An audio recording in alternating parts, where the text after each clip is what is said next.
नमस्कार व्यूअर्स, मैं हूं अमीश देवगन और आप देख रहे हैं देश की सबसे लोकप्रिय डिबेट। क्या भीड़ तंत्र और धमकी तंत्र के बहाने लोकतंत्र को चुनौती दी जा रही है? भड़काऊ सियासत के सबसे बड़े सूरमा असदुद्दीन ओवैसी कह रहे हैं कि कृषि कानून की तरह सीए को भी अब रद्द कर दिया जाए, नहीं तो उत्तर प्रदेश को हम शहीन बाग बना देंगे। यानी खुल्लम खुल्ला धमकी। महबूबा मुफ्ती कह रही हैं कि मोदी सरकार जम्मू कश्मीर पर भी अपना फैसला बदल ले। प्रधानमंत्री नरेंद्र मोदी ने देश हित में बड़ा दिल दिखाते हुए तीनों कृषि सुधार कानून रद्द करने का ऐलान कर दिया था। यानी देश हित को सर्वोपरि रखा था, राष्ट्र हित को सर्वोपरि रखा था। पूरा का पूरा भड़काऊ तंत्र अपना अपना एजेंडा लेकर मैदान में इस समय कूद पड़ा है। और ओवैसी ने सिर्फ शहीन बाग वाली धमकी नहीं दी है, मुस्लिम समुदाय को उकसाते हुए वो कह रहे हैं कि उठो जागो, आज नहीं जागोगे तो कब जागोगे? जीना और मरना तो अल्लाह के हाथ में है। आखिर ओवैसी करना क्या चाहते हैं, करवाना क्या चाहते हैं? मौलाना अरशद मदनी भी ओवैसी के सुर में सुर मिला रहे हैं और कह रहे हैं कि जैसे दबाव में आकर कृषि कानून वापस लिया गया, वैसे ही सीए पर भी फैसला हो। लेकिन आज सबसे बड़ा सवाल है कि क्या सड़कें घेरकर संविधान को चुनौती देने की साजिश हो रही है? आज इसी पर होगी देश की सबसे बड़ी बहस। लोकतंत्र को धमकी तंत्र की चुनौती। याद करिए, इस देश के अंदर बार बार कहा जाता है कि लोकतंत्र के नाम पर, लोकतंत्र के नाम पर, लेकिन यही लोग लोकतंत्र के नाम पर उसको ढाल बनाकर धमकी का खुल्लम खुल्ला खेल खेलते हैं और उकसाते हैं।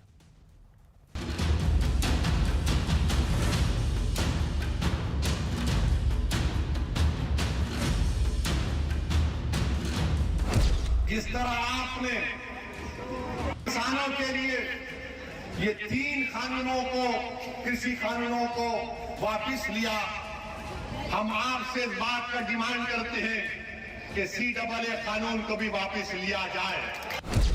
अगर NPR और NRC का कानून बनाएंगे तो हम दोबारा रोड पे निकलेंगे, यहीं पर भी शाहीन बाग बनेगा इंशाअल्लाह ताला। उठो जागो, जागो, अगर तुम आज नहीं जागोगे तो कब जागोगे? जीना और मरना तो अल्लाह के हाथ में है। ये मुसलमानों के सिलसिले के अंदर भी इस बिल को वापस लिया जाए जो वो बना रहे हैं। किसानों का कानून वापस हो सकता है तो CAA का कानून क्यों वापस नहीं हो सकता? भारतीय जनता पार्टी और ओवैसी दोनों मिले और वो एक दूसरे को मदद करने के लिए ही अपनी बात कहते हैं। हम उम्मीद करते हैं कि शायद सरकार इस पर विचार करेगी और CAA NRC से संबंधित जो कानून नए पास किए गए हैं उनको सरकार फौरन वापस लेगी।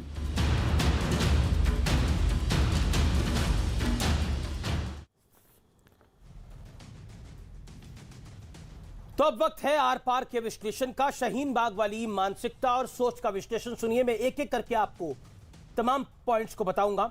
भ्रम फैलाओ और लोगों को सरकार के खिलाफ भड़काओ, ये सोच की मानसिकता है।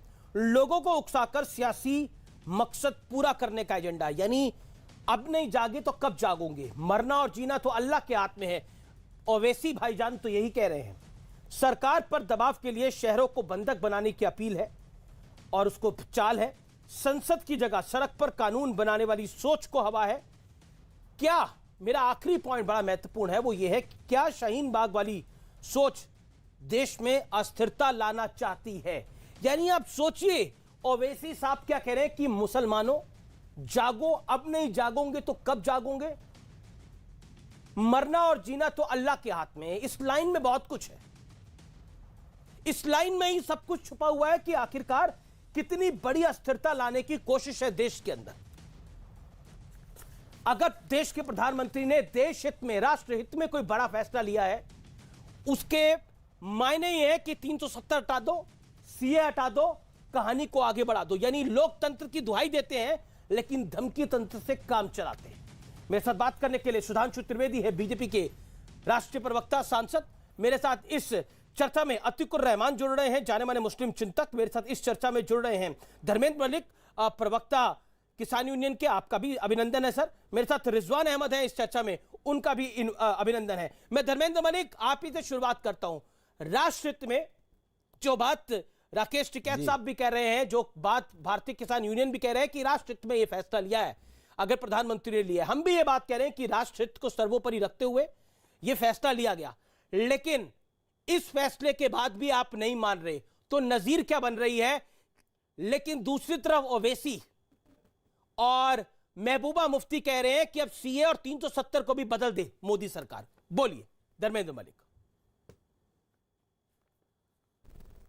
नहीं, देखिए, हमारा मसला जो था, हमारा कृषि का मसला था। जिस दिन कानून लाए गए थे उस दिन भी राष्ट्रहित बताया गया था, जिस दिन वापस लिए गए हैं आज भी राष्ट्रहित है। लेकिन हम तो ये कहते हैं कि चलो सबके भले के लिए है, जो प्रधानमंत्री जी ने किया उसका स्वागत है, धन्यवाद है। और एक छोटी सी बात है, बातचीत होगी, निपट जाएगी, कि एमएसपी को गारंटी कानून बनाना है। क्योंकि देखिए इस केस में हमारे साथ हुआ क्या कि हम मांग रहे थे गाय और दे दी भैंस, हमने भैंस वापस कर दी, फिर गाय मिल गई जी, गाय नहीं मिली अभी। तो देखिए एमएसपी का सवाल था किसान। लेकिन आपने असाउद्दीन ओवैसी को भी सुना, जो बाइट हमने प्ले करी, उन्होंने बोला कि मुसलमानों जागो, आप नहीं जागोगे तो कब जागोगे? क्या आपको लगता है ये ठीक लाइन है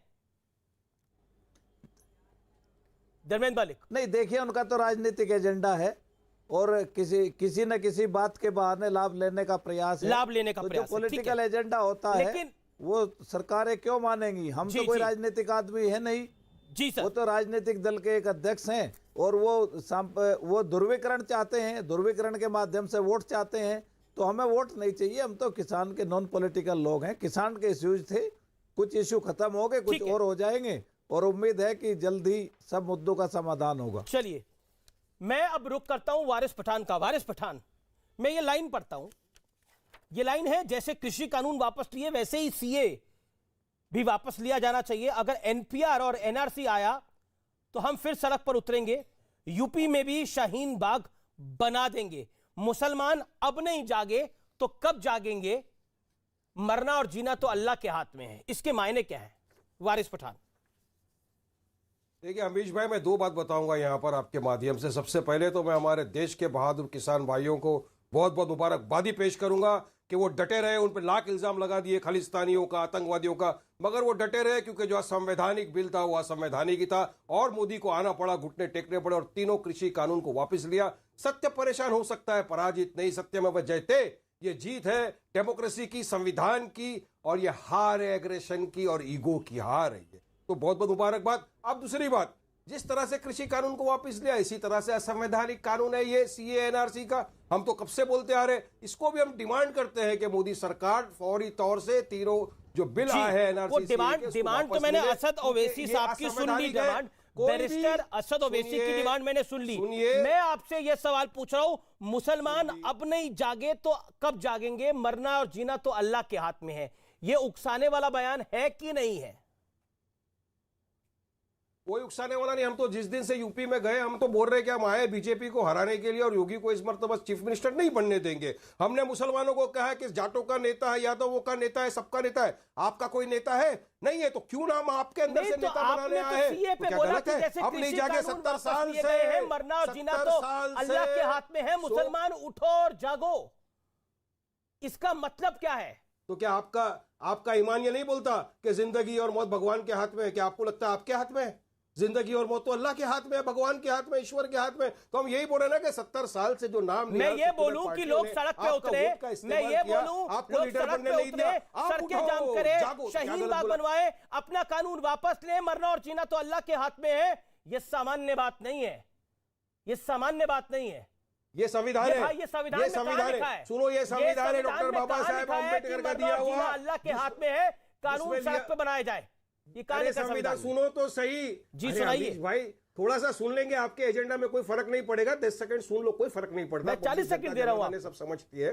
सुनिए, संविधान ने मुझे इजाजत दिया है कि अगर मैं सरकार की नीति से, सरकार के बनाए हुए कानून से संतुष्ट नहीं हूं जो असंवैधानिक है, क्योंकि संविधान का इजाजत नहीं देता कि रिलीजन के बेसिस के ऊपर आप कानून बनाएं, तो मुझे पूरा अधिकार है कि मैं पीसफुल वे में आंदोलन करूं, अपनी मांगों को मनवाऊं, जिस तरह हमारे किसान भाइयों ने मनवाया। उसी तरह हम चाहते हैं कि सीए एनआरसी का भी कानून वापस लिया जाए और अब आंदोलन करके संविधान के दायरे में कर रहे हैं। क्या गलत कर रहे हैं? चलो बताओ क्या गलत कर रहे हैं? हम वायलेंस का तो खंडन करते हैं, वायलेंस नहीं होना चाहिए, हर तरह के वायलेंस का हम सख्त से खंडन करते हैं, मगर हाँ, संविधान के दायरे में हम डेमोक्रेटिक कंट्री में रहते हैं अमीश भाई, हमको अधिकार है अपनी बात रखने का। तो जिस तरह किसानों के बिल वापस हो गए, उसी तरह सीए एनआरसी का भी कानून रिजवान वापस अहमद ले लेना चाहिए सरकार को, वरना शाहीन बाग का आंदोलन था चालू रहेगा। ठीक है रिजवान अहमद, ये कानून के दायरे में है और ये कानून के दायरे के अंदर, आप पेशे से वकील भी हैं, ये कानून के दायरे में ही बात की गई है कि जीना और मरना तो अल्लाह के हाथ में है और कानून वापस कराने के लिए सड़क पे उतरो। अब नहीं उतरोगे तो कब उतरोगे? अब नहीं उठोगे तो कब उठोगे? अमीश भाई शुक्रिया। जय हिंद, वंदे मातरम। देखिए, दो तरह के गिद्ध होते हैं। एक होता है जो मरने के बाद जानवर को खाना शुरू करता है, एक मरने से पहले ही खाना शुरू कर देता है। तो ओवैसी इसी तरह का गिद्ध है जो अधमरे मुसलमानों के दम पर अपना पेट भर रहा है राजनीति का। पहली बात। क्यों? दूसरी बात, अभी जिसने बोला कि संविधान के दायरे में, अब उनको बोलने दीजिए रिजवान साहब।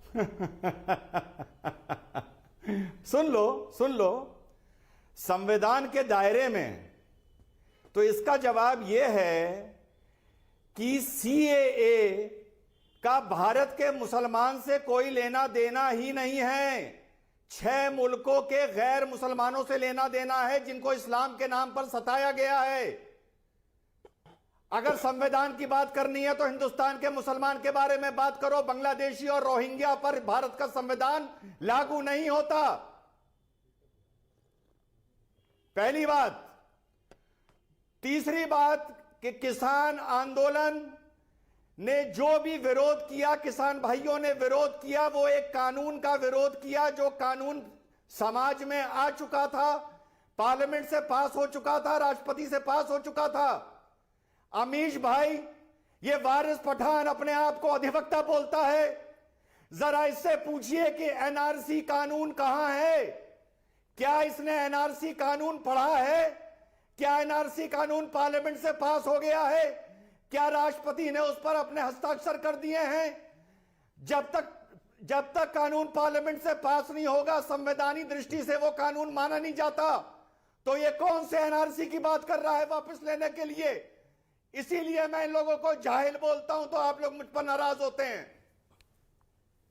वारिस पठान जवाब, ये जाहिलों वाली बात है। सबसे बड़ा जाहिल रिजवान है, जिसको कुछ पता ही नहीं है। इसी तरह के लॉलीपॉप दिए गए थे हमारे किसान भाइयों को एमएसपी की टाइम कि नहीं, ये किसानों के हक में है, हंसो,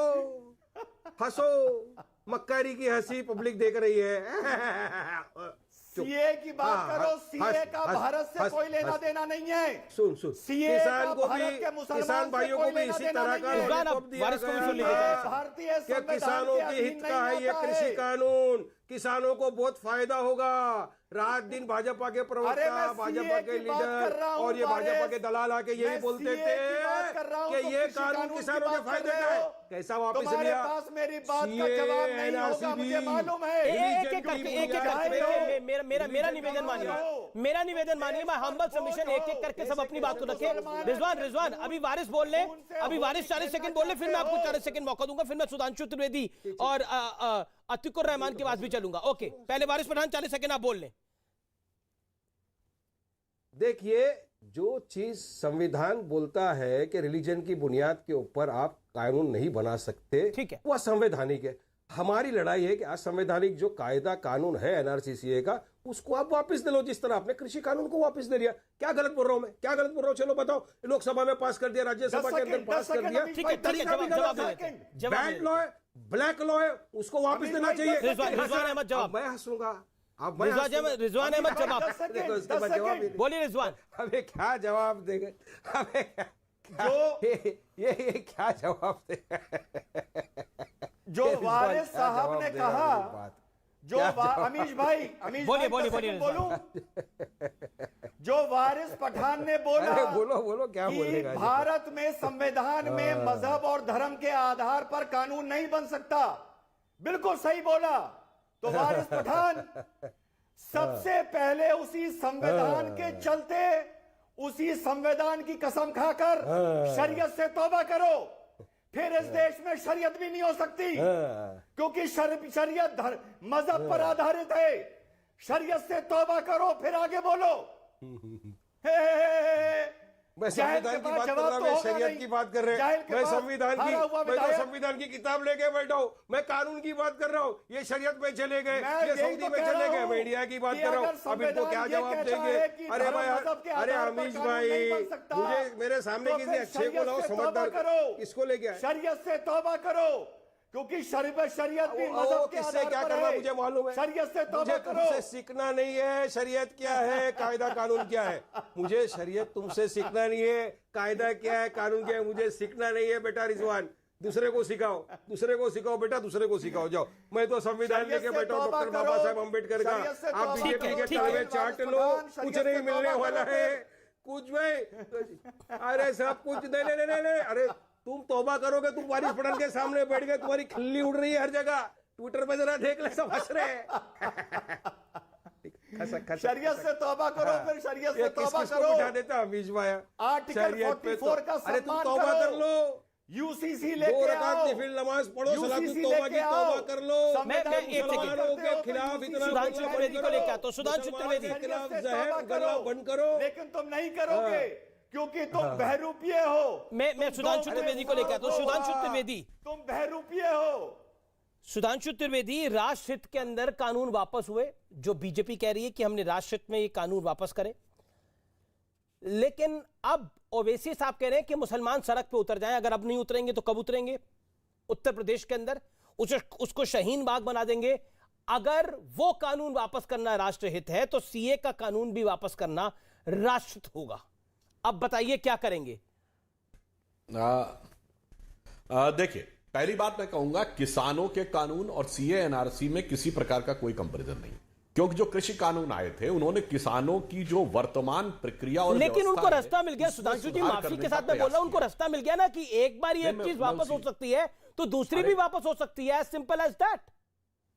नहीं, मैं इस पे आ रहा हूं अमीश जी। देखिए, ये किसानों की वर्तमान प्रक्रिया में एक परिवर्तन था, जो संशोधन था, परंतु एक वर्ग किसानों का था जिसको लगा कि यह सही नहीं है, इसलिए उदारता का परिचय देते हुए किया, पर उनकी प्रक्रिया में चेंज तो हो रहा था। सीएनआरसी में मुसलमान तो छोड़िए, किसी भारतीय नागरिक की स्थिति और प्रक्रिया में कोई परिवर्तन है ही नहीं। तो भाई, जब कोई चेंज ही नहीं हो रहा है तो डिमांड का कोई औचित्य नहीं है। दूसरी बात, इसमें सिर्फ विदेश के लोगों के बारे में चर्चा है, देश के अंदर के बारे की कोई चर्चा ही नहीं है। अब तीसरी बात, मैं सैद्धांतिक पे आता हूं, इसमें मुस्लिम शब्द कहां से आया भाई?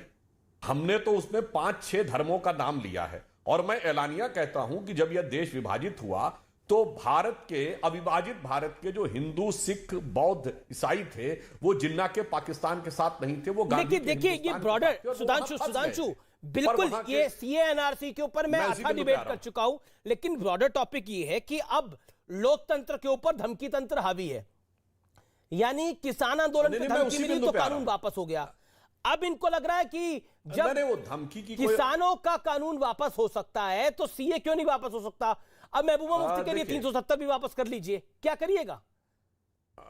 अब एक मिनट में नहीं, ये तो फिर उन लोगों की क्या गलती है जो लोकतंत्र पे भरोसा कर रहे हैं, जो लोकतंत्र पे भरोसा कर रहे हैं। धमकी तंत्र वाले ज्यादा मजबूत है इस देश के अंदर। इसका मतलब वो अपना मनचा कानून बनवा लेते हैं, जैसा उनको करना होता है वो कर देती है सरकार।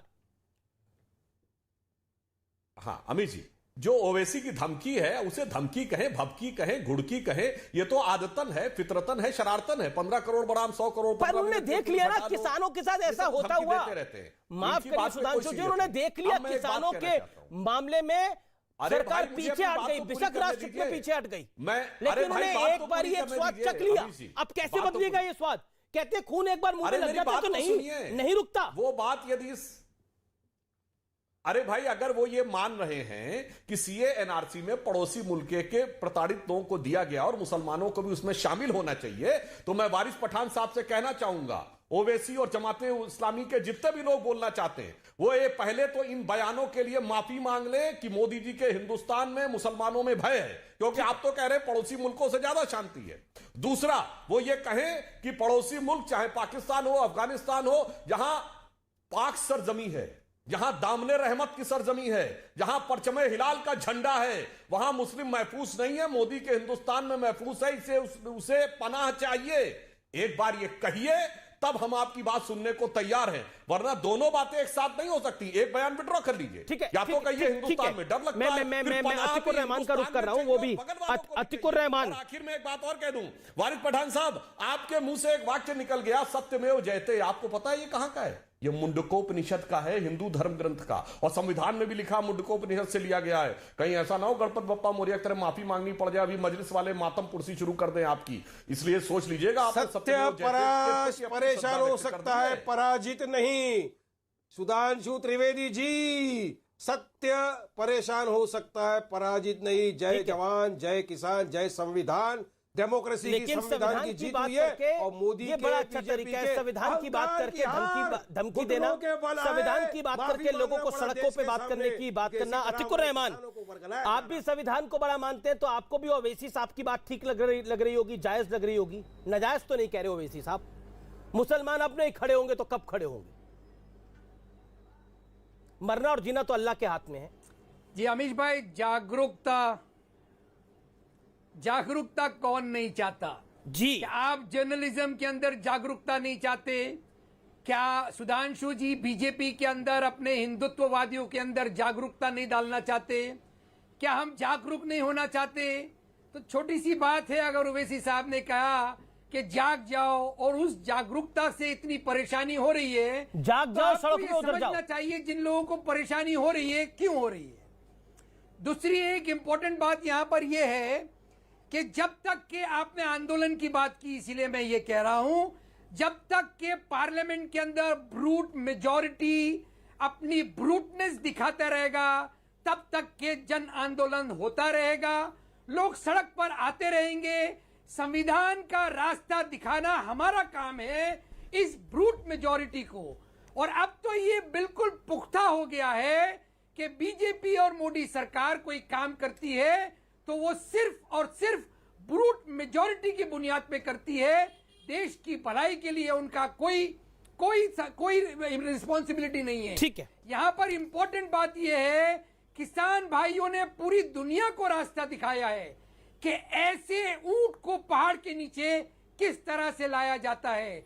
और यही हमारी आप रिक्वेस्ट है, अगर इस ऊंट को समझ में आता है तो अच्छी बात है, लेकिन पहाड़ का सामना तो इनको करना पड़ेगा। किस तरह के पहाड़ की बात कर रहे हैं आप? रिजवान कुछ कहना चाह रहे हैं। रिजवान, अच्छा 40 सेकंड का रिबटल अलाउड है। रिजवान ये कह रहे हैं ऊंट को पहाड़ के नीचे तो आना ही पड़ेगा। ऐसा है अमीश भाई, 2-3 बात।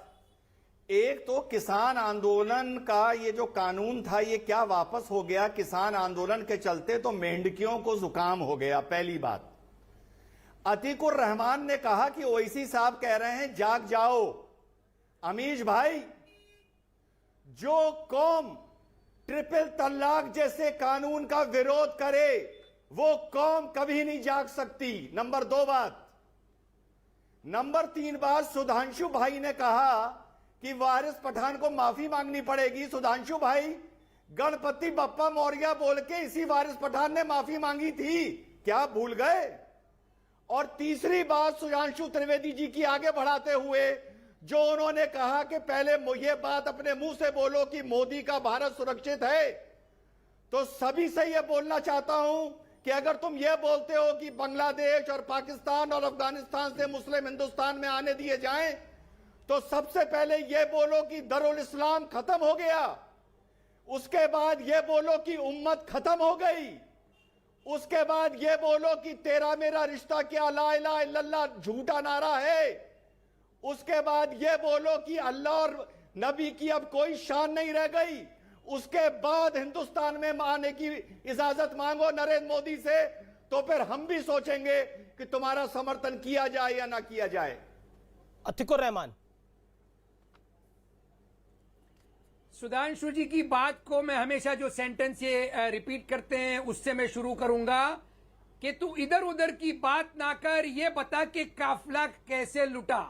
सुधांशु जी आप क्लैरिफिकेशन दे दीजिए। रिजवान की बात के जवाब। अमित शाह जी ने पार्लियामेंट के फ्लोर के ऊपर CAA फॉलोड बाय NRC नहीं कहा था। ये तमाम कंट्रोवर्सी यहीं के यहीं दफन हो जाएगी। आप में हिम्मत है तो बताइए CAA फॉलोड बाय NRC नहीं होगा, कोई परेशानी नहीं है। सारी ठीक है, सुधांशु जी सवाल है, सुधांशु जवाब देंगे। चलिए आपकी बारी है सुधांशु जी। सुधांशु त्रिवेदी जवाब। रिजवान भी हाथ खड़ा कर रहे हैं, लेकिन सुधांशु पहले आप जवाब साहब शायद आपने देखा नहीं। हाँ सुनिए, देखिए मैं अतिकुर रहमान जी की बात का बिल्कुल टेक्निकल आंसर दे रहा हूं, फैक्चुअल आंसर दे रहा हूं। CAA NRC पे जिस समय दिल्ली के दंगों के ऊपर डिबेट हुई, राज्यसभा में वह विषय हमने शुरू किया था भारतीय जनता पार्टी की तरफ से, और उस समय नेता प्रतिपक्ष गुलाम नबी आजाद साहब ने, जब गृह मंत्री जी ने अपना फाइनल वक्तव्य दिया तो उन्होंने कहा कि NRC का तो अभी किसी प्रकार का कोई प्रारूप ही नहीं बना है। तो गुलाम नबी आजाद साहब ने खड़े होकर पूछा कि आप ये कह रहे हैं कि अभी NRC का कोई प्रारूप नहीं बना है, इसलिए अभी कुछ नहीं होने वाला है। अमित शाह जी ने बतौर गृह मंत्री का हां, तो नेता प्रतिपक्ष का ऑन रिकॉर्ड है, जाके RTI लगा के या आप सीधे वेबसाइट से चेक कर सकते हैं। उन्होंने कहा ठीक है, यदि गृह मंत्री ने यह फ्लोर ऑफ द हाउस पे कहा है कि NRC का तो अभी कोई प्रारूप बना ही नहीं है, यदि प्रारूप बनेगा तब हम उसके ऊपर ऑब्जेक्शन करेंगे, प्रारूप नहीं बना तो मैं इनकी बात यकीन करते हुए अपनी बात वापस लेता हूं। अब बताइए साहब, जाके चेक कर लीजिए, proceeding in the house March 2020। ठीक है। Atiq 30 second, Atiq 30 seconds, then Dharmendra Malik and Rizwan. मुझे तो वारिस भाई मैं आ रहा हूं आपके पास। देखिए बात बिल्कुल साफ हो गई कि कभी भी NRC का कानून ये प्लेस करेंगे पार्लियामेंट के अंदर, यानी CAA followed by NRC। Assam के अंदर पूरी कोशिश इन्होंने की, NRC फेल हो गया, उसके बावजूद पूरी इंडिया पे लागू करने के लिए तैयार बैठे हैं। इसीलिए हमारा प्रोटेस्ट जारी रहेगा, हर शहर के अंदर शाहीन बाग होगा, ये हमारा आश्वासन है आपको। ठीक है, okay. Rizwan 30 second, Rizwan 30 second, then Waris Pathan and then Dharmendra Malik. Amish भाई 145 पिटीशन पड़ी थी NRC के विरोध सुप्रीम कोर्ट में। सुप्रीम कोर्ट ने कहा जो 19 असम पर है उनको अलग कर दीजिए, क्योंकि असम की NRC डिफरेंट सर्कमस्टांसेस में है और भारत की अलग है। गवर्नमेंट ने इस बात का एहतराम किया और कहा यस, असम की कंडीशंस पूरे भारत पर लागू नहीं होंगी।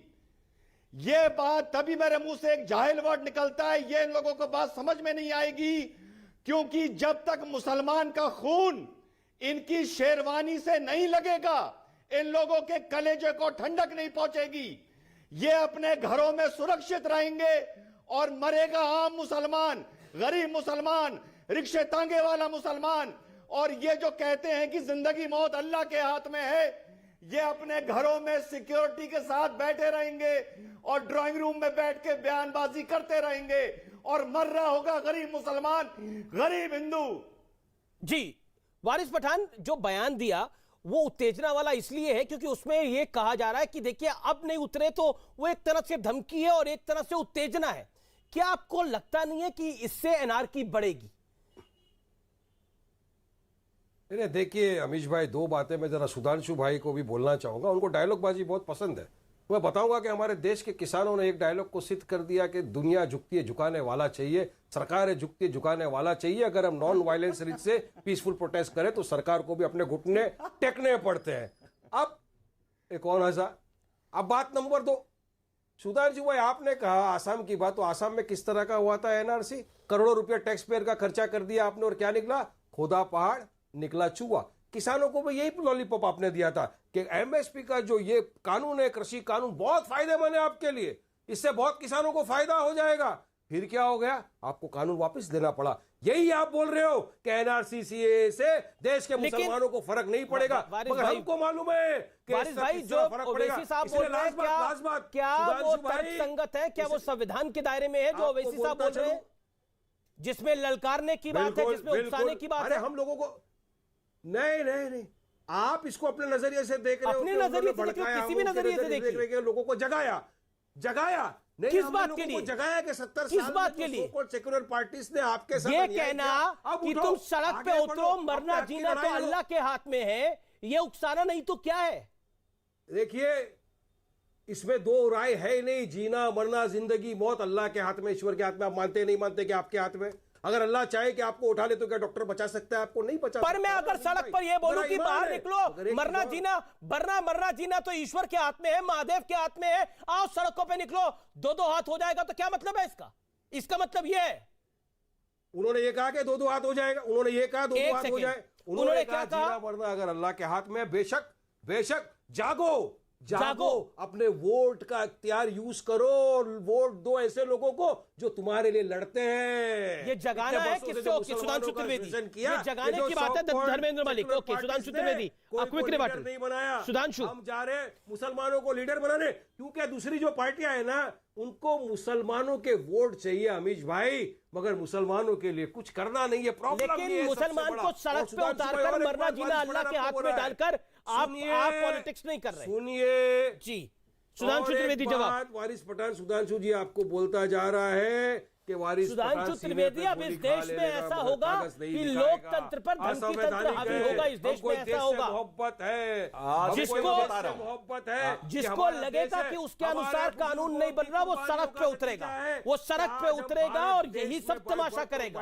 आपने देखा ओवैसी साहब क्या कह रहे हैं कि शाहीन बाग बनवा दूंगा मैं दोबारा उत्तर प्रदेश के अंदर। सुनिए, देखिए जो ओवैसी कह रहे हैं वारिस पठान, अगर आप किसानों की बात को मुझे माने बताइए तो कि आपका शाहीन दिमाग बाग में खुल वायलेंस जाएगा। हुआ था, किसान अरे हम तो अरे भाई, संविधान आपके के दायरे में रहकर बहुत हो गया मान्यवर। कर रहे थे हमारा आंदोलन।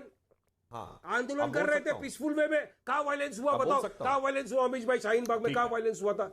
नहीं हुआ था। आप गलत इल्जाम ठीक है। लगा रहे हो यार। अब मैं गलत जवाब बात दे है दूं। अमीश भाई, अरे गलत पठान बात साहब है। बहुत माफी देर बोल मांगना रही चाहिए है। देश के सामने आपको। आप लगातार बोल रहे हैं भाई, अब दूसरे को भी बोलने का मौका दीजिए। वारिस पठान साहब अब सुनिए, किसानों ने क्या 70 कहा? साल तो खामोश उन्हें बैठे बाजार पे भरोसा 70 नहीं साल है। खामोश थे, अब तो बोलने दो। अरे भाई क्या तरीका है?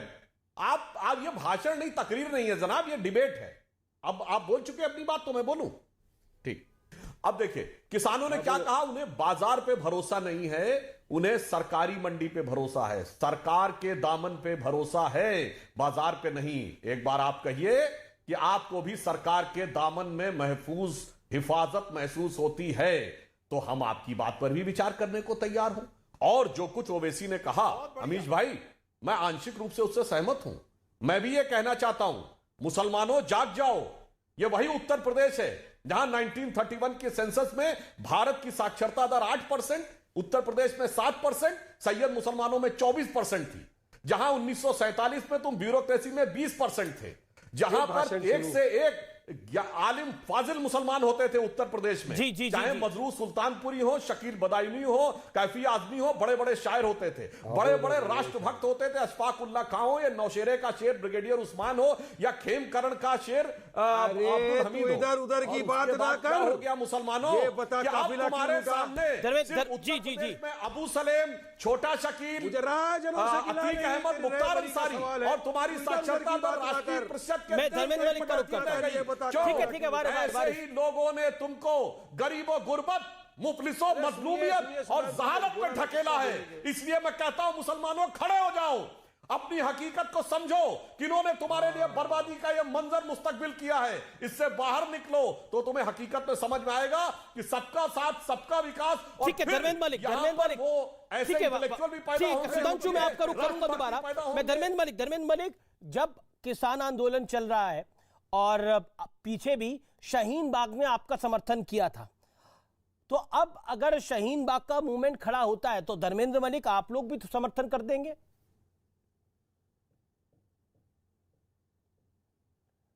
नहीं, मैं समर्थन करने का फैसला करने वाला कौन होता हूँ जी? ये तो हमारे जो नेता है वो इसका जवाब दे सकते हैं, या जो बड़े लीडर्स हैं, वो अलग मसले हैं, ये अलग मसले हैं। आप दोनों का कंपैरिजन नहीं कर सकते। धर्मेंद्र जी, मैं आपकी बात से सहमत हूं। मैंने तो वो कानून भी नहीं पढ़ा, लेकिन नहीं मैंने इन्हीं दोनों को साथ जोड़ दिया गया है। धर्मेंद्र मलिक, इन्हीं को साथ जोड़ दिया गया है। नहीं, वो तो अपनी बात है। देखिए, वो तो एग्जाम्पल की बात है। जो कानून हमने पढ़ा ही नहीं, जिस कानून के बारे में हम जानते ही नहीं, हम उसका समर्थन अभी कैसे कर देंगे जी? पॉइंट है आपकी बात के अंदर। धर्मेंद्र मलिक, मेरे साथ इस समय राकेश टिकैत जुड़ रहे हैं एक्सक्लूसिवली बात करने के लिए। राकेश टिकैत, आपका अभिनंदन है न्यूज 18 पर। आज जब मैं आपसे बात कर रहा हूं तो मेरे मन में कई सारे सवाल हैं, इस देश की जनता के मन में भी कई सारे सवाल हैं, और मैं पहला सवाल इस देश की तरफ से आपसे पूछना चाहता हूं, और वो सवाल नंबर 1 ये है टिकैत साहब कि इस देश के प्रधानमंत्री ने आपके हित में, किसानों के हित में, राष्ट्र के हित में आपकी जो डिमांड थी, तीनों काले कानून जो आपकी भाषा में आप कहते थे वो वापस लिए जाए, वो वापस ले लिए। लेकिन उसके बाद भी जो पहली प्रतिक्रिया आई वो ये आई कि अभी तो ये आंदोलन बंद नहीं होगा। तो क्या समझा जाए? उस टाइम पे 4 डिमांड थी जी, ये जानकारी आप कर लो। एमएसपी, 3 काले कानून, पुराली और बिजली अमेंडमेंट बिल। जब 2 पे सहमति होगी और आप सब लोगों ने कहा कि आपकी आधी डिमांड पूरी होगी, आप सब लोगों को याद है या नहीं है? है याद? जी जी जी, मेरे को याद है, सारी बातें याद है, आप अपनी बात को रखिए। है याद? बिल्कुल मुझे याद है, आप ठीक अपनी बात को रखिए। अच्छा ठीक है, हाँ ठीक है। तो जब वहां अंदर बात होती थी हमारी 11 दौर की, तो इस पे सहमति नहीं बन पाई एक कानून पे, तो हमने कहा कि भाई इसको छोड़ दो, जिन चीजों पे सहमति बन जाए उसको, उस चैप्टर को आगे ले लो, एमएसपी ले लो। तो उन्होंने कहा कि नहीं, एमएसपी पे हम बात नहीं करेंगे, एमएसपी पे हम 3 बिल के बाद में फाइनल हो जाएगा, उसके बाद में हम एमएसपी पे बात करेंगे। वो छोड़ दी थी। और उस टाइम पे ये चीज भी तय हुई थी कि एमएसपी और 3 कानून रूप पे जब बातचीत हो जाएगी, 2 पे हमने कर दी, 2 पे और हमारी सहमति जब बन जाएगी, ये तो मतलब आप चाहते हैं कि एमएसपी पे कानून आ जाए और एक कमेटी बनेगी। एक मतलब उस टाइम पे अगर बातचीत अब वो 11 दौर की बातचीत में तो कोई नतीजा नहीं निकला। अब उसके बाद प्रधानमंत्री ने कई दौर की बातचीत के बाद फिर फैसला ले लिया। बात सुन नहीं रहे जी, मैं तो सुन रहा हूं। अरे बात तो सुन रहे भाई, अरे बात तो सुन, बात सुन। ये हुआ था कि जब इन पे सहमति बन जाएगी, आंदोलन समाप्त हो जाएगा, एक कमेटी बन जाएगी उसी टाइम पे, जो और मामले होंगे वो कमेटी में तय होते रहेंगे। 2 महीने में, 3 महीने में कमेटी की और भारत सरकार की बातचीत होती रहेगी, और जो भी मामले होंगे उसमें सोल्व होते रहेंगे। तो हमारी आज भी बात यह है कि जो भी आंदोलन के दौरान मुकदमे हुए, जो आंदोलन के दौरान 750 लोग शहीद हुए, उनकी बात कर लो, भारत सरकार बातचीत शुरू करे। बिल्कुल सही बात है आपकी कि आंदोलन के दौरान जितने किसान शहीद हुए उनकी भी बातचीत होनी चाहिए। मैं तो आपसे एक सवाल पूछ रहा हूं टिकैत साहब, और मुझे उम्मीद है कि आप उसका जवाब देंगे। आंदोलन के दौरान 26 जनवरी की भी घटना हुई थी, जब कई पुलिस वाले वहां पर हताहत हो गए थे, तो बात तो उनकी भी होनी चाहिए।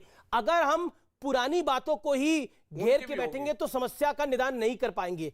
अब जब प्रधानमंत्री ने एक कदम आगे बढ़ाया है, और बड़ा कदम आगे बढ़ाया है, तो आपको नहीं लगता कि समाधान निकलना चाहिए?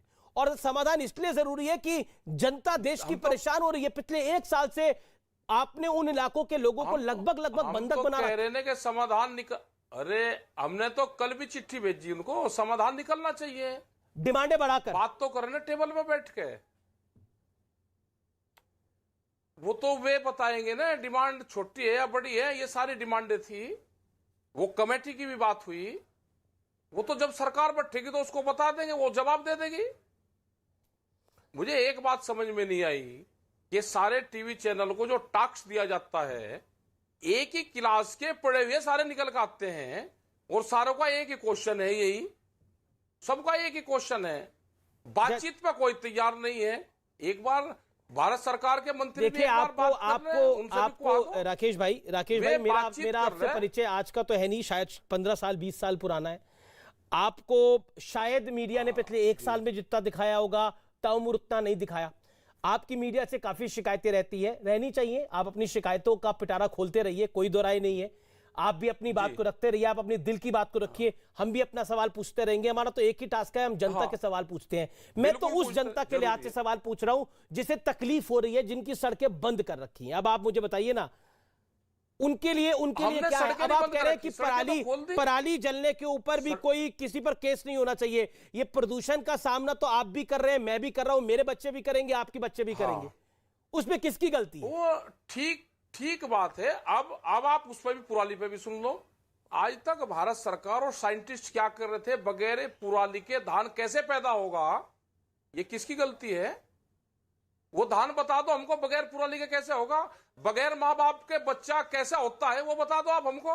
ना बिना माँ बाप के बच्चे की तो कोई बात ही नहीं है। देते हैं आन के, चावल बढ़िया होगा, चावल बढ़िया पैदा होना चाहिए, चावल खाने में बढ़िया लगेगा, लेकिन बगैर पुराली के हो भाई। पुराली का क्या करें हम? ना देखिए बगैर पुराली के धान पैदा क्यों नहीं होगा? आज तक साइंटिस्ट क्या कर रहे थे? आपने ये भारत सरकार क्या कर रही है? आपने राकेश भाई बड़ा सुविधा के अनुसार एग्जांपल दे दिया। आपने बोला बिना माँ बाप के बच्चा कैसे पैदा होगा। कोई बिना माँ बाप के बच्चे को पैदा करने के लिए नहीं बोल रहा, लेकिन कोई ये भी नहीं कह रहा कि 9 महीने कोख में बच्चा ही रखा जाए वो पैदा होगा, और 9 महीने के बाद 10वें महीने दूसरा बच्चा पैदा हो जाए। वो भी ऐसे भी हल नहीं निकल सकता ना। वे कह रहा कि चावल पैदा कैसे होगा वो बता दो। अच्छा, बगैर पुराली के चावल पैदा कैसे होगा, उस पर साइंटिस्ट आज तक कर क्या रहे हैं? लेकिन देखिए आप, मुझे लगता है कि टिकैत साहब, ये एक सवाल देश के मन में है और सोशल मीडिया के माध्यम से आपसे पब्लिक सवाल पूछ रही है कि आप अपना गोल पोस्ट बदल रहे हैं। यानी पहले आप कानून वापस कराना चाह रहे थे, लेकिन अब आपकी डिमांड बढ़ती जा रही है। ये एक ऐसी चीज हो गई है, जिस बच्चे को पहले उसने मांगा एक बड़ा खिलौना उसको दे दीजिए, उसको बड़ा खिलौना मिल जाए, लेकिन अब वो कह रहा है कि नहीं मुझे इससे काम नहीं चलेगा, मुझे दूसरा। ये तो बाल हट है। आप गलत प्रचार चलाते हो, सारे मीडिया गलत प्रचार चला रहे हैं। कैसे? हमने ये कहा कि उस टाइम पे भी 4 डिमांड थी, फिर सुन लो जी, ध्यान से सुन लो। फिर बड़ी डिमांड क्या थी करोगे गलत? आपकी बड़ी डिमांड, मतलब ये तो ये बात हो गई कि हमारी एक डिमांड मानी जाए। अगर 4 में से 2 डिमांड भी नहीं मानी जाएगी तो फिर 1 साल तक चक्का जाम रहेगा। सुनते हो नहीं, अपनी बात लग रही है, किसी की सुनोगे? मैं तो सुन रहा हूं आपकी। 4 चीज उस टाइम पे भी थी, 2 चीजों पे सहमति बनेगी, 2 रहेगी थी। कानून वापसी होगा, एमएसपी पे वे बातचीत कर लें, आपने जो बोली सहमति बनेगी। वे बातचीत से क्यों ढार रहे हैं? और एक कमेटी बनाने की बात करी थी भारत सरकार, एक कमेटी बनाए जो अच्छा, और मामले होंगे। सीट बिल रखा हुआ है, आप ही का नारा था राकेश जी। 10 साल पुराना ट्रैक्टर है जी सर। अब मैं सवाल पूछूं जी? मैं पूछूं सवाल, बताओ राकेश जी। आप ही का नारा था जब तक कानून वापसी नहीं तब तक घर वापसी नहीं। अब कानून तो हो लिए वापस, घर वापसी कब होगी? मैं ऐसे पूछ लेता हूं सवाल। एक किताब में अंदर पूरा किताब रहती है, 700 पेज की, 600 पेज की, 200 पेज की। किताब का नाम एक रहता है। अच्छा भाई, वे फिर उन्होंने 2 कानूनी क्यों वापसी ले लिए थे? एमएसपी की बात पहले से है, पहले से थी। एमएसपी की बात 2011 से, जब ये मुख्यमंत्री थे नरेंद्र मोदी जी, इन्होंने अपनी कमेटी में एक भारत सरकार को एक अपना ड्राफ्ट सौंपा था, एक कमेटी सौंपी थी, और उसमें इन्होंने कहा था कि एमएसपी पे गारंटी कानून बनना चाहिए। आज अपने ही कानून को, बने हुए ड्राफ्ट को लागू कर दें, कहां दिक्कत है उसमें? राकेश जी बेसिकली हमने ये कहा कि बातचीत करो। राकेश जी बेसिकली आप कह रहे हैं कि आप अपनी ये डिमांड भी अब सड़क घेर के ही मनवाएंगे, ये डिमांड भी मानी जाएगी तभी आप उठेंगे, ये कह रहे हैं आप? ये मानूं मैं इस बात? हम ये कह रहे हैं कि बातचीत तो सरकार करें, बातचीत तो सरकार करें। ठीक है, लेकिन आपने एक रास्ता दिखा दिया। किसान बैठे, 750 किसान शहीद हो गए जी, लेकिन आपने एक रास्ता दिखा दिया। किसान शहीद हो गए जी जी जी, आपने एक रास्ता दिखा दिया टिकैत साहब। ओवैसी, जिसको आप चचा जान कहते हैं, भाई जान कहते हैं, कुछ आप कहते हैं, तो वो ओवैसी साहब कह रहे हैं जैसे वो तो बीजेपी का है भाई, मैं नहीं कहता। ये तो बीजेपी का चचा जान है, इनकी दोनों की तो एक ही घुंटी है। लेकिन अच्छा, मतलब ओवैसी बीजेपी के चचा जान है, लेकिन वो कहते हैं जैसे किसान का कानून वापस कर दिया, वैसे मुसलमान अगर सड़क पर आएगा, अब नहीं आएगा तो कब आएगा, वो सड़क पर उतरे और सीए का कानून भी वापस हो जाए। बताइए, वो आपका साथ दे रहे थे इस कानून में। ये कोई जातियों का मामला है? अरे ये इसमें कोई जातियों का मामला, हमने तो पहले ही कहा कि अब चुनाव आ गए, अब हिंदू मुस्लिम और जिन्ना आएगा, लेकिन जनता को संभल कर रहना। ये जिंद आएंगे बाहर, इनसे संभल कर रहना जनता को, और अपना किसान। पर ये जिन्ना तो सब समाजवादी पार्टी भी कर रही है, कांग्रेस भी कर रही है। बताइए। ये कह रहा है कि ये आओगा, अब ये आप ही लेकर आओगे इनको, लेकिन ये सारी चीजें आएंगी अब, क्योंकि चुनाव है सिर्फ तो सिर्फ ये जिसको आप चचा जान कहते हैं वो नहीं, अब तो महबूबा मुफ्ती भी कह रही है कि 370 भी हट जाए किसान कानून के बाद। अब बताइए। मैं कह रहा है कि ये तो अब आएंगे नहीं, 370 महबूबा मुफ्ती सारी उनका चीज क्या आएगी मतलब? अब। मैं कह रहा कि हमारा क्या मतलब इन चीजों से, ये तो चुनाव है, आप सब लोग और ये सरकार लेकर आएगी अब इनको। पर महबूबा मुफ्ती तक आंदोलन चलने क्यों दिया? एक साल तक आंदोलन चलने क्यों दिया? मतलब वो भी सरकार की गलती है। चलिए हम इस वाले पे सुनो, हम किसान वाले इशू पे हैं जी, जो उनसे आप ले जाना चाहते हो, हमारा उनसे कोई मतलब नहीं है। हमारे से आप किसान का क्वेश्चन करो, उसका क्वेश्चन करो। मैं तो किसान ही का सवाल पूछ रहा हूँ, किसान के कानून से जोड़ के 370 और इसको देखा जा रहा है। किसान नहीं हो, किसान नहीं हो सकते आप, उस मुद्दे पे क्यों लेकर जाना चाहते हो? हम उस पर ये मुद्दा देश का मुद्दा बन गया है। सवाल है वो जिसका है वो करेगा। हम नहीं बना रहे, ओवैसी बना रहे हैं, महबूबा मुफ्ती बना रही है, महबूबा मुफ्ती बना रही है, वो आपको बधाई दे रही है। कौन बनाएगा? आप बनाओगे, आप बनाओगे। हमने तो आपके मुद्दे को भी बनाया सर, दिन रात ने सरकार, हमने तो आपके मुद्दे को भी बनाया, दिन रात इस पर खबर चलाई। हाँ तो ठीक है, हम तो हर मुद्दे को बनाते हैं। हमारे से एग्रीकल्चर पे बात करो, आप उस पर बात करो। चलिए मैं एग्रीकल्चर, अब आप कह रहे हैं एग्रीकल्चर की बात कर लेता हूं, मैं एग्रीकल्चर की बात करें तो आप मुझे बताइए, प्रधानमंत्री ने इस बात से तो आप सहमत होंगे कि प्रधानमंत्री ने बड़ा दिल दिखाया, बड़ा कदम उठाया। हाँ, बड़ा दिल दिखाया प्रधानमंत्री ने, लेकिन 750 किसानों को भी तो जो शहादत है उनको भी तो उनको ही लेकर जाना पड़ेगा ना, उनको ही। लेकिन जब प्रधानमंत्री ने इतना बड़ा टाइम पे हुई है, हम सारा श्रेय उन्हीं को देते हैं। राकेश जी, जब इतना बड़ा कदम प्रधानमंत्री ने उठाया तो क्या आपको नहीं लगता कि आप लोगों की तरफ से भी एक कदम उठना चाहिए?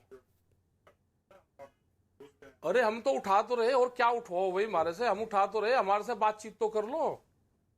कमेटी बन जाएगी, आप उठ जाएंगे? का बात ना करो, अंटक से ढा करना बात है जी। मैं कह रहा हूं कमेटी बन जाएगी तो आप उठ जाएंगे? अरे वो तो सरकार को बताएंगे, हम आपको क्यों बतावें? सरकार जब बात करेगी उसको बताएंगे सरकार को। अच्छा, मेरा एक सवाल आपसे ये, अब उत्तर प्रदेश का चुनाव भी आ रहा है, किसानों की महापंचायत आप लगातार कर रहे हैं उत्तर प्रदेश के अंदर। हम चुनाव की बात करेंगे जब चुनाव आचार संहिता लग जाएगी। अच्छा, जब चुनाव आचार संहिता लग जाएगी, चुनाव, लेकिन आप तो पहले ही कह चुके हैं, कि बीजेपी को हराना है। सरकार बहुत का, आप तो पहले ही कह चुके हैं कि बीजेपी को वोट की चोट देनी है। तरफ जा रही है ना सरकार, अब सरकार समाधान की तरफ जा रही है ना, अब सरकार जा रही है ना समाधान की तरफ। अब ये समाधान हो जाने दो कुछ किसानों के। चलिए, तो आप भी चाहते हैं कि समाधान हो जाए? समाधान होना चाहिए। कब तक? क्या दिसंबर के महीने से पहले हो जाएगा समाधान? जब तक सरकार बातचीत नहीं करती, जब तक। चलिए, बहुत बहुत शुक्रिया राकेश टिकैत, बेबाकी के साथ देश के हर सवाल का जवाब देने के लिए। Thank you so much, pleasure having you as well. Thank you so much Rakesh Tikait. और अब वक्त है निष्कर्ष का, और आज का निष्कर्ष यही है कि सरकारें जो भी फैसला लेती हैं उसके दूरगामी परिणाम होते हैं, और शायद इस फैसले से भी यही है। नमस्कार।